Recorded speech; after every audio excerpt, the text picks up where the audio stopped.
Plant physiology and biochemistry BSc part second paper second. BSc part second में plant physiology and biochemistry में 4 unit हैं, जिसमें पहली unit है water, mineral nutrition, transport of organic substances and second unit में है photosynthesis respiration. Third unit में carbohydrate, protein, enzyme and lipid.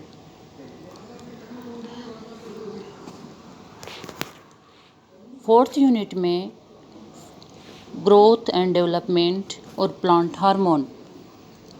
आज हम फर्स्ट यूनिट में स्टार्ट करते हैं वाटर। वाटर की structure, physiochemical properties, importance to plant life. जैसा कि आप जानते हैं, जल का प्लांट्स के लिए इम्पोर्टेंस बहुत अधिक है। जल सजीवों का मुख्य घटक है, क्योंकि स्टार्टिंग में जैसे जीवों का उद्भव का स्थल भी जल ही रहा है।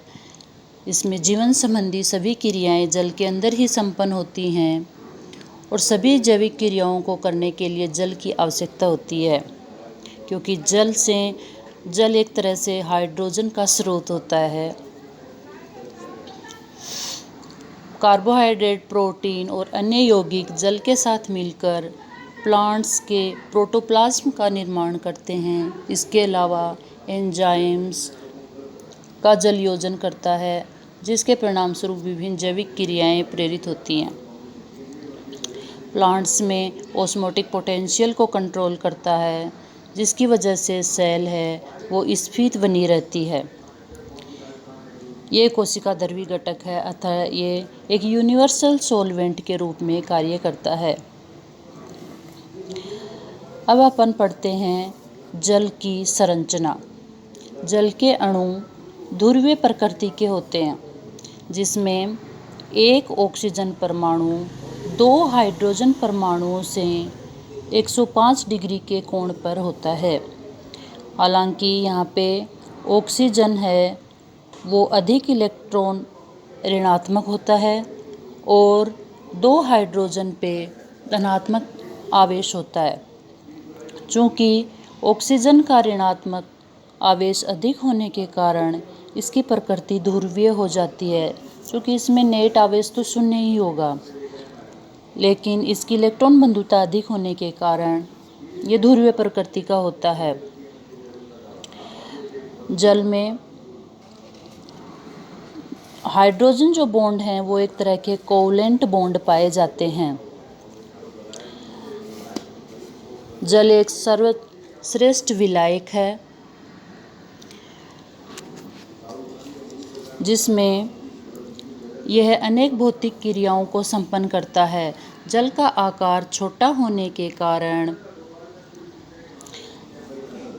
इसमें ध्रुवता का कारण आयनिककारी प्रकृति, जैसे इसमें OH और NH2 युक्त पदार्थों के लिए अच्छा विलायक है। हाइड्रोजन बंध के कारण साधारण तापक्रम पर जल द्रवावस्था में रहता है। इसमें आसंजन बल और ससंजन बल होते हैं। इसमें आयनीकरण की क्षमता होती है और इस गुणों के कारण ही ये असेंट ऑफ शेप का काम करता है। जल की उच्च विशिष्ट ऊष्मा होती है, जिसके कारण सजीवों का तापक्रम स्थिर रहता है, क्योंकि इसकी विशिष्ट ऊष्मा 1 होती है।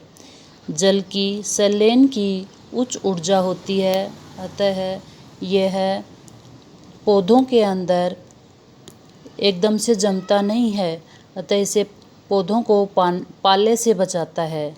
जल की उच्च वाष्पीकरण ऊर्जा होती है। यह मतलब जल में 100 डिग्री पर यह 539 कैलोरी की आवश्यकता होती है। इसके कारण ही वाष्पोत्सर्जन द्वारा अपना तापक्रम नियंत्रित करता है। जल का आयनीकीकरण होता है। ये हाइड्रोजन और हाइड्रोक्सिल आयनों में विभक्त हो जाता है और इस गुण के कारण रासायनिक यौगिकों के साथ अभिक्रिया कर सकता है। जल में पारदर्शिता का गुण पाया जाता है, जिसके कारण हरित लवक प्रकाश को अवशोषित करके प्रकाश संश्लेषण की क्रियाएं संपन्न करते हैं।